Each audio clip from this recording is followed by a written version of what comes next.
बच्चों, हमारी short stories continue है प्रो सेक्शन में और हम कवर कर रहे हैं हमारी सेवन्थ स्टोरी का भी हमारा फर्स्ट पार्ट कंटिन्यू हो गया है, जिसमें हमने बात की थी बप्पानी भट्टाचार्य जो हमारे ऑथर हैं उनकी, और हमने फर्स्ट पार्ट में क्या क्या याद किया बताइए बच्चों। जी हाँ, आपको हमारे ऑथर के बारे में हम रीड आउट करवा चुके हैं कि जो ऑथर हैं वो कहीं ना कहीं एक एजुकेटेड, हर व्यक्ति एजुकेटेड है हमने देखा, बट हम देखते हैं कि कई ऐसे भी हमारे पास पोएट्स थे जो मात्र 21 ईयर्स की, मात्र 25 ईयर्स की एज के बारे में अगर हम बात करते हैं तो तब तक उनकी डेथ हो चुकी थी। हम लेकिन हमारे यहाँ के जो ऑथर हैं उनकी बात करते हैं, बप्पानी भट्टाचार्य सर की, तो हम क्या देखते हैं, भागलपुरा में इनका बर्थ हुआ था, बंगाली हैं ये, और इनका जो स्टडीज़ हैं वो भी अगर हम बात करें तो पटना में और लंदन में, इनका जो डॉक्टरेट है वो लंदन में कंप्लीट हुआ था। हम बात करें अगर इनकी सर्विस की तो हम क्या देखते हैं, इन्होंने India as well as abroad में अपना जॉब किया है, और ये काफ़ी अच्छे तरीके से अगर हम कहें रविंद्रनाथ टैगोर सर के साथ में और जो फॉरेन राइटर्स हैं उनके संपर्क में रहे हैं। और अगर हम ये कहें कि रविंद्रनाथ टैगोर सर के जो वर्क्स हैं उनको भी इन्होंने ट्रांसलेट करने का काम किया है। लेकिन हमें यहाँ पे एक बहुत अच्छी बात और पढ़ने को मिली बच्चों, रविंद्रनाथ टैगोर सर ने ही उन्हें इंस्पिरेशन दी कि आप बंगाली में तो लिख ही रहे हैं बट आपको आगे इंग्लिश में लिखना है। और हम क्या देखते हैं, बप्पानी भट्टाचार्य के कई सारे जो नॉवेल्स हैं वो हमें पढ़ने को मिले। हम क्या देखते हैं कि उनके जो नॉवेल्स हैं वो कहीं ना कहीं किसी न किसी सिचुएशंस को डील करते हुए लिखे गए हैं। और अगर हम बात करें लद्दाख वाले नॉवल की तो हम क्या देखते हैं कि उस कंडीशन में तो शेडोज़ ऑफ लद्दाख में तो उनको एकेडमी अवार्ड से भी सम्मानित किया गया है। हम देखते हैं कि अप टू द डेथ उनका कहीं ना कहीं क्रिएटिविटी जो है वह कंटिन्यू रही थी। जी हाँ, हम बात कर रहे हैं बप्पानी भट्टाचार्य सर की। और अब हम बात करते हैं हमारी जो शॉर्ट स्टोरी है ग्लोरी एट ट्विलाइट, संध्या वेला के समय की ये कहानी बताई गई है। और हम क्या देखते हैं कि जो बप्पानी भट्टाचार्य हैं वो कहीं ना कहीं हमारी ये जो स्टोरी है जिसमें वो सोशल रियलिस्टिक फिक्शन को लेकर चल रहे हैं, ऐसी परिस्थितियों को लेकर चल रहे हैं जहाँ पे एक आदमी एक ऑर्डिनरी आदमी से ऊपर बहुत बड़ा इंसान बनता है, बट लेटर ऑन धीरे धीरे परिस्थितियाँ ऐसी हो जाती हैं कि वो जो हैं वापस डाउनफॉल पे आ जाते हैं, उनके संग बहुत ही वर्स कंडीशंस हो जाती हैं। एंड दैट कंडीशन दैट आदमी जो है वो रियलाइज़ करता है कि मुझे भी तो एक मौका मिलना चाहिए, मुझे मेरी ज़िंदगी को उठाने का, वापस उसको बिल्डअप करने का एक मौका मिलना चाहिए। लेकिन तभी उनको ये भी रियलाइज़ होता है कि आज अगर मैं कहीं ना कहीं आउट ऑफ द वे जाके प्रमोशन मैंने लिया था तो वो जिस पर्सन की वजह से लिया था उस पर्सन का भी तो मुझे थैंक्स देना चाहिए था। लेकिन उस पर्सन को भी काश ऐसा हो जाए मेरी ज़िंदगी में कि जो भाग्य का पहिया है वह पीछे घूम जाए, घड़ी की सुइयाँ पीछे घूम जाए, और मैं उस व्यक्ति को कहूँ कि मैं आपको एक मौका और देता हूँ ताकि भाग्य मुझे एक मौका और दे दे। जी हाँ, मैंने आपको समरी पढ़ाई थी, बट हम कवर कर रहे हैं हमारा पार्ट सेकेंड जो हमारे स्टोरी एक्सप्लेनेशन का है। यहाँ पे हम आपको लेसन रीडिंग करवाते हैं बच्चों, 1 बाय 1 लाइन बाय लाइन हम आपको यहाँ पे समझाते हैं sentences with their word meanings. तो तैयार हैं हमारे साथ? अपनी अपनी बुक्स ओपन कर लीजिए और हमारे साथ रीड आउट करें, प्लस हार्ड वर्ड्स को ज़रूर आपको कंटिन्यू करना है। देखिए, स्टार्टिंग है ट्रेन की यात्रा की। The slow narrow gauge Indian train with its awkward freak of an engine had a way of making unauthorized stops for no good reason। हम बात कर रहे हैं हमारे इंडियन ट्रेन्स की। एक नैरो गेज ट्रेन है जिसमें हमारे जो किरदार हैं, हमारा करेक्टर है सत्यजीत, वह जा रहा है। हम क्या देखते हैं कि कहीं ना कहीं जो इंजन के ड्राइवर उनमें एक सनक सी है, फ्रिक में सनक, और हम देखते हैं कि कई अनऑथराइज्ड स्टॉपेज भी वह ट्रेन ले रही है। उसके पीछे कोई भी अच्छा रीज़न नहीं बताया जाता। क्या रीज़न है देखिए, between fields of corn or at the foot of a village. It was said that the guard signaled a halt to pluck a pumpkin or ripe melons from its stream or to buy fistfuls of green gram from a peasant.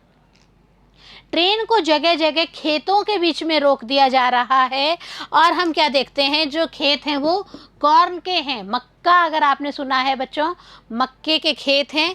और हम क्या देखते हैं, कई बार villages के are पार जो हमारी ये जो गाड़ी रुक रही है, ट्रेन रुक रही है, उसके पीछे क्या रीज़न बताया जा रहा है कि गार्ड कहीं ना कहीं उसे स्टॉपेज दे देते हैं ताकि वो पंपकिन तोड़ सकें, ताकि वो ताज़े ताज़े जो वाटरमेलन्स हैं उन्हें वहाँ तोड़ सकें। या फिर हम क्या देखते हैं कि फिशफुल्स में मुट्ठी भर उनको ग्रीन ग्राम किसानों से मिल जाए। ग्रीन ग्राम चने को हम कहते हैं बच्चों। तो ये चीज़ें लेने के लिए जो ट्रेन है वह जगह जगह स्टॉपेज ले रही है और इस स्टॉपेज की वजह से देखिए कई लोग तो गुस्सा होते ही हैं, क्योंकि उनको अपने डेस्टिनेशन पे जल्दी पहुंचना होता है। लेकिन देखिए यहाँ पे some of the passengers grumbled and sat with drawn brows, composing in their minds angry letters to authority or to the press. हम क्या देखते हैं कि कई ऐसे लोग थे जिनको ये ट्रेन का जगह जगह रुकना बिल्कुल भी पसंद नहीं आ रहा था और उनको इतना तेज़ गुस्सा आ रहा था कि उन्होंने लेटर्स लिखना शुरू कर दिया और उनका जो गरम दिमाग था वो रेलवे अथॉरिटी को लेटर लिख रहा था। कई लोग जो हैं वो न्यूज़पेपर्स में प्रेस नोट्स बना के दे रहे थे ताकि अपना गुस्सा उतार सके। बट हम क्या देखते हैं, कई दूसरे तरह के लोग भी हैं, उनके संग क्या होता है, but others seize the chance to slip merrily out of the door for a breath of air and a view of the green fields. परंतु कई ऐसे अच्छे भी, हम कह सकते हैं अच्छे या मनमोजी लोग भी उसके अंदर थे जो ये चाहते थे कि चलो अच्छा है ट्रेन रुक गई है, मैं चुपके से नीचे उतर जाता हूँ ताकि मैं फ्रेश जो हवा है उसका आनंद ले सकूँ और एक नज़र भर के इन हरे खेतों को देख सकूं। तो हर तरह के पर्सन्स जो हैं वो बच्चों ट्रेन में चलते हैं। आपने भी ट्रेन यात्राएं की है, आपने भी देखा जगह जगह कई बार अनवांटेड जो स्टॉपेजेस आ जाते हैं उस समय लोगों के कंडीशंस क्या होती हैं। यहाँ पे हम सत्यजीत की कंडीशन की बात करते हैं बच्चों। Satyajit languid on the cushion bench now vacated by the other occupants reached out for his cigarettes. But हम क्या देखते हैं यहाँ पे, सत्यजीत जो हमारे शॉर्ट स्टोरी का मेन किरदार है वो लैंग्वेड करता है। लैंग्वेड इट मीन्स निस्तेज अवस्था में पड़े हैं और वो क्या करते हैं, एक व्यक्ति के द्वारा कुशन वाली जो सीट है उसको, गद्देदार सीट को छोड़ के बाहर जो व्यक्ति उतर गए थे उस सीट पे जाके सत्यजीत बैठ जाते हैं और अपना सिगरेट जो है वो निकाल लेते हैं। बट ऑन सेकेंड थॉट, परंतु जैसे ही उनको दूसरा विचार आता है, विड्रू हिज हैंड ब्रस्क्वेली। ब्रस्क्वेली का मतलब होता है बच्चों अशिष्टता से, अपने हाथ को अशिष्टता से वापस वह दूर भी कर लेते हैं। That want do, he told himself with the stern shake of his head. और अपने दिमाग को थोड़ा सा हिलाते, जोर देते वो क्या कहते हैं कि नहीं, ऐसा नहीं हो सकता है। His smoke was rationed. उनका जो स्मोक है वो भी तो कंट्रोल होना चाहिए। He had attuned himself in the past month to a fast growing list of dangers large and small, and this was one. बच्चों यहाँ पे अट्यून्ड का मीनिंग होता है सुर मिलाना, और वो अपने आप से ही पिछले महीने की बातों के लिए सुर मिला रहे थे। इट मीन्स याद कर रहे थे कि कितना जल्दी पीछे की जो घटनाएं हैं वो उनको रिवील हो रही थी कि कैसे लार्ज स्मॉल, छोटे बड़े हर तरह की परिस्थितियाँ उनके संग में थी। How can he afford the unrestricted luxury of chain smoking. बोले कि मेरे संग इतनी परिस्थितियां घटित हो गई हैं, बड़े बड़े कारनामे मेरे संग घटित हो गए हैं, छोटी छोटी घटनाएं मेरे संग हो चुकी है, तो मैं ऐसा चेन स्मोकर बने हुआ कैसे रह सकता हूँ। Life lay sharpening to realities that still had the semblance of an unrememberable dream. और उनकी जो ज़िंदगी है वो उनको ऐसी कंडीशन पे ले आई है जो उन्होंने कभी सपनों में भी नहीं सोचा था। सपनों में भी सपना देखना ऐसी कंडीशन के लिए उन्होंने बिल्कुल भी सोचा ही नहीं था। ही विश्ड, विश्ड का मतलब होता है बच्चों एक तरह का उनके अंदर दर्द का भाव आ गया था, एक रीज़न था उनके अंदर, दुख जो है वो हिलोरे मारने लग गया था। रीज़न बिहाइंड इट देखिए, the turning wheel of fortune in his unhappy eye as always. उनकी आंखों में वह सब घटनाएं रिवील हो रही थी और वह दर्द उनकी आंखों में महसूस हो रहा था जो उनके साथ घटित हुआ था। along the orbit of reminiscence he went round and round, pulled by a force beyond his will। Reminiscence का मतलब होता है बच्चों उनके दिमाग में जो जो चीज़ें यादगार बन के आ रही थी, स्मृतियाँ बन के आ रही थी, उनमें देखिए कि वो कई ऐसी सिचुएशंस उनके सामने बार बार घूम रही थी। वो चाह रहे थे ये परिस्थितियाँ उनके सामने ना घटित हो, बट हम क्या देखते हैं उनके संग बहुत बुरा हुआ था। उनके भाग्य ने उन्हीं से बदला ले लिया था एक तरीके से, और कहीं ना कहीं जो उनकी इच्छा के विरुद्ध हम देखते हैं कि उनकी यादें हैं वो उनके दिमाग में घूम रही हैं। The banking establishment of which he had attend control, वो सब बातें घूम रही है कि बैंक में उनका जॉब लगा था, बैंकिंग का एस्टेब्लिशमेंट हुआ था। The amazing tempo of it all, और उसके बाद में जो उनके संग आश्चर्यजनक घटनाएं हुई थी वह सब भी उनके दिमाग को याद आ रही हैं। Luck had come his way undeniably, और हम क्या देखते हैं सत्यजीत को याद आता है कि जो भाग्य है वो बहुत ही अच्छी तरीके से उनकी ज़िंदगी में कहीं ना कहीं शुभ समाचार लेके आया था undeniably, but behind it was his mind, his initiative, great energy. परंतु हम क्या देखते हैं कि उनकी ये जो पहल करने की बात है, उनका दिमाग हर उस पुरानी चीज़ को याद कर रहा है जो उनकी ज़िंदगी में उनके साथ घटित हुई है। Starting as a mere clerk he had become managing director. Satyajit को याद आता है कि कैसे उन्होंने एक मामूली क्लर्क के रूप में अपनी बैंक में ज्वाइनिंग की थी और उनको आउट ऑफ द वे जाके प्रमोट करके मैनेजिंग डायरेक्टर के पोस्ट पे भेज दिया गया, या उन्हें हम ये कह सकते हैं मैनेजिंग डायरेक्टर बना दिया गया। बट नाउ हम क्या देखते हैं, एंड नाउ व्हाट नाउ, अब क्या और क्या उनके साथ होएगा। टॉल थिन नियर 40, अब हम सत्यजीत की जो कद काठी है सत्यजीत के बारे में ही हम आगे पढ़ रहे हैं। ऑथर हमें बताते हैं कि जो सत्यजीत हैं वो टॉल हैं, लंबे हैं, पतले हैं और नियर अबाउट उनकी जो एज है वो 40 के आसपास है। Tall, thin, near 40, he had sharp features, the hair residing on his temple in white, shiny, smooth patches। हम क्या देखते हैं बच्चों, रेसिडिंग का मीनिंग होता है रिट्रीट करना, दूर करना। पैचेस का मतलब है धब्बा लगना, स्पॉट्स, जो स्पॉट्स पैचेस हो जाते हैं उनके बारे में यहाँ पे बात की गई है। हम देखते हैं कि जो टॉल, थिन और 40 साल के सत्यजीत हैं उनके शार्प फीचर्स होते हैं, उनके जो हेयर्स होते हैं वो अलग ही तरह की शोभा देते हैं, शाइनी स्मूथ होते हैं, बट कहीं ना कहीं उसमें शाइनिंग के भी पैचेस लगे हुए होते हैं। His eyes hated glare and he wore smart eye glasses to shield them। उनको अपनी आँखों की चमक से कहीं ना कहीं हेट थी और इसीलिए वो एनी टाइम चश्मा लगाकर, जी हाँ आई ग्लासेस लगाकर अपनी आँखों पर रखते थे ताकि उन्हें कवर कर सकें। अब उनके माउथ के बारे में बात चल रही है। His mouth thin lipped, पतले पतले उनके होठ थे।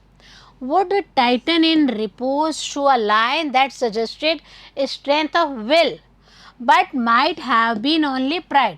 उनके पतले पतले जो होठ हैं वो कहीं ना कहीं उनके विल के बारे में बताते हैं, बट हम क्या देखते हैं उनमें एक अलग ही तरह का प्राइड है, वह भी शो होता है यहाँ पे।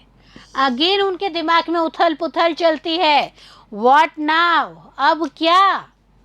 ही said to himself in an under breath, अपने दिमाग के अंदर, अपने ही जो दिमाग की उथल पुथल है उसी में वो सांस लेते हुए सोचते हैं कि अब क्या, अब नेक्स्ट मेरे साथ क्या घटित होने वाला है। Those words had become his obsession, और यही जो शब्द है व्हाट नाउ, यही उनकी एक सनक बन जाती है। ऑब्सेशन, ऑब्सेशन मीन्स सनक, उनकी एक सनक बन जाती है। व्हाट नाउ, अब मेरे साथ में क्या होगा, क्या परिस्थितियाँ सही होंगी, नहीं होंगी, कैसी परिस्थितियाँ होगी मेरे संग, इसी सब को वो ट्रेन में बैठे बैठे अपने दिमाग में उधेड़-बुन कर रहे हैं। He had no business to be on this wrecked train on a neglected railroad, traveling away from the city where he must look for work. हम क्या देखते हैं कि एट प्रेजेंट उनके पास में कोई बिजनेस नहीं है और वो ट्रेन में चल रहे हैं कहीं ना कहीं रेल रोड को, on A neglected rail road, अपने ही धुन में, अपने ही दिमाग में चल रहे हैं। उनकी जो ट्रैवलिंग है किसी न किसी काम को ढूंढने के उद्देश्य से भी हो रही है, प्लस उसका रीज़न था ही, हमें पता है, हमने समरी में भी रीड आउट किया था, for the means of living. अभी उनका सबसे बड़ा था कि मुझे आजीविका चलाने के लिए कहीं ना कहीं कोई इनकम सोर्स ज़रूर चाहिए। With the sudden collapse of his bank, all his private assets were gone overnight. The equities, the house on Tagore Street, even the 2 cars, his and his wife. हम क्या देखते हैं, बैंक के दिवालिया होने के बाद में सत्यजीत को भी अपनी नौकरी से हाथ धोना पड़ता है, और ये जो अचानक ये जो उनके संग विपदा आई थी, उनका जो बैंक है वो कोलैप्स हो गया था, बैंकरप्ट हो गया था, तो उनके जो प्राइवेट एसेट्स होती हैं बच्चों, उनके प्राइवेट एसेट्स में पता है क्या क्या शामिल था? उनकी इक्विटीज़ थे, शेयर्स थे जो उन्होंने अलग अलग कंपनियों में इन्वेस्ट किए हुए थे। उनका टैगोर स्ट्रीट में एक घर था, इसके अलावा 2 कारें थी, एक तो उनके खुद के नाम थी और दूसरी उनके पत्नी के नाम थी। ये सब जो है वो दांव पे लग चुकी थी। A mercy that she was away from the scene with her parents at Delhi and unaware of the full extent of the ruin. ruin का मतलब होता है बच्चों नष्ट होना। हम क्या देखते हैं कि जो सत्यजीत है वो अपने दिमाग में उथल पुथल तो रखे है कि मेरे पास में अब कहीं पे अर्निंग का कोई मीडिया नहीं है, कुछ भी नहीं है। इवन बैंक के दिवालिया होने की वजह से मेरी जो परिस्थितियां हैं उनकी वजह से मुझे प्राइवेट प्रॉपर्टीज़ को भी दांव पे लगाना पड़ा। मेरे जो शेयर्स हैं कंपनीज़ के वो चले गए, मेरा टैगोर स्ट्रीट में जो मकान है वह भी चला गया। इसके अलावा जो उनकी 2 कारें थी, एक उनके खुद के नाम, एक पत्नी के नाम, वो भी उन्हें बेचनी पड़ी।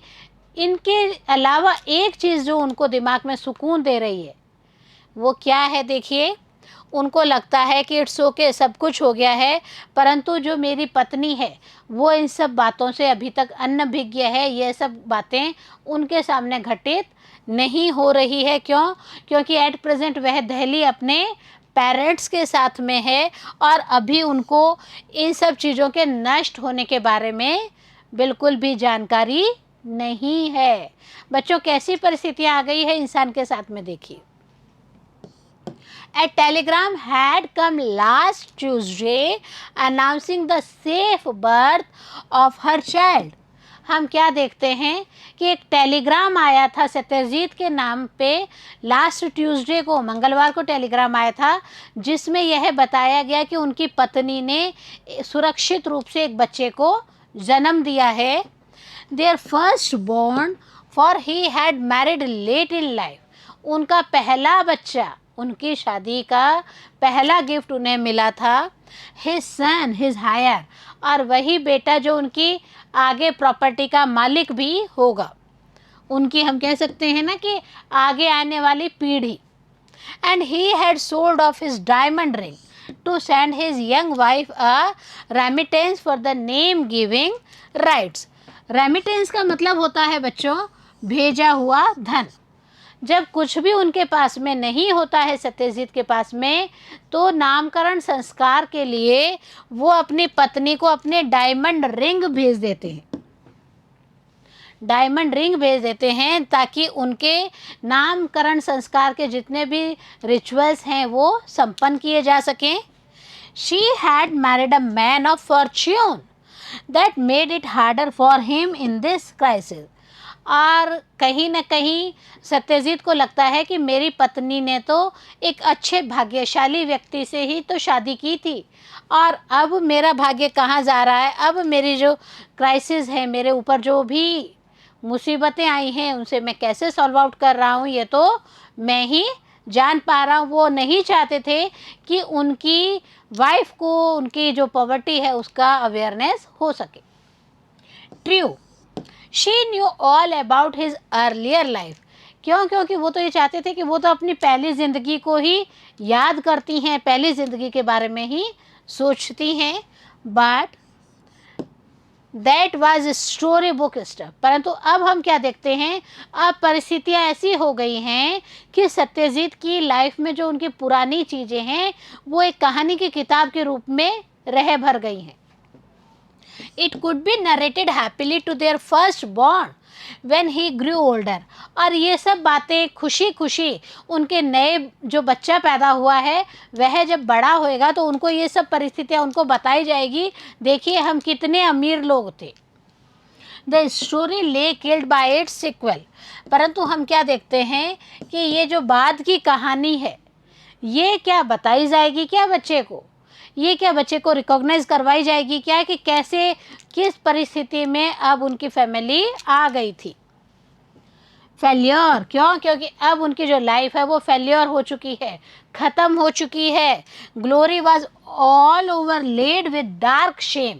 और अब जो अच्छी यादगारें हैं वो बुरे सपनों की तरह रह गई हैं। ग्लोरी वॉज डेड, अच्छी यादगारें ख़त्म हो गई हैं, फिनिश हो गई हैं, डेड हो गई हैं। It would be easy enough today if there were none else to think of except himself। और अब सत्यजीत का जो दिमाग है वो यही उथल पुथल कर रहा है कि ये सब जो चीज़ें हैं, बुरी चीज़ें हैं, सिर्फ़ और सिर्फ मैं ही सोचता रहूं, मेरी पत्नी को, मेरे बच्चे को जो अभी तो जस्ट बॉर्न ही है, बट लेटर ऑन उनके सामने ये परिस्थितियाँ रिवेल ना हो जाए। Born in a humble village home, self-educated, struggle had been his life breath। Satyajit अपनी लाइफ के बारे में रिवील कर रहे हैं कि जो उनकी लाइफ है वो कैसी हुई थी, एक हम्बल, उनकी जो लाइफ है वो बहुत ही विनम्र गांव के घर में हुई थी। और हम देखते हैं कि उन्होंने अपनी पढ़ाई स्वयं की थी, उनके पास में इतना कुछ नहीं था कि उनको कोई ट्यूटर मिल सके या कुछ हो सके, इसलिए उन्होंने सेल्फ एजुकेशन ली थी। साथ ही जो उनका स्ट्रगल था अपनी ज़िंदगी को आगे बढ़ाने के लिए, जो उनका संघर्ष था, फाइटिंग्स थी, वो भी उन्हें याद आता है। How grateful he was for the clerkship he secured. और वह तो सबसे बड़ा कृतज्ञ था, ग्रेटफुल था, धन्यवाद था कि उनको अपनी मेहनत के बेस पे बैंक में क्लर्क के रूप में एक पोस्ट सिक्योर हो चुकी थी।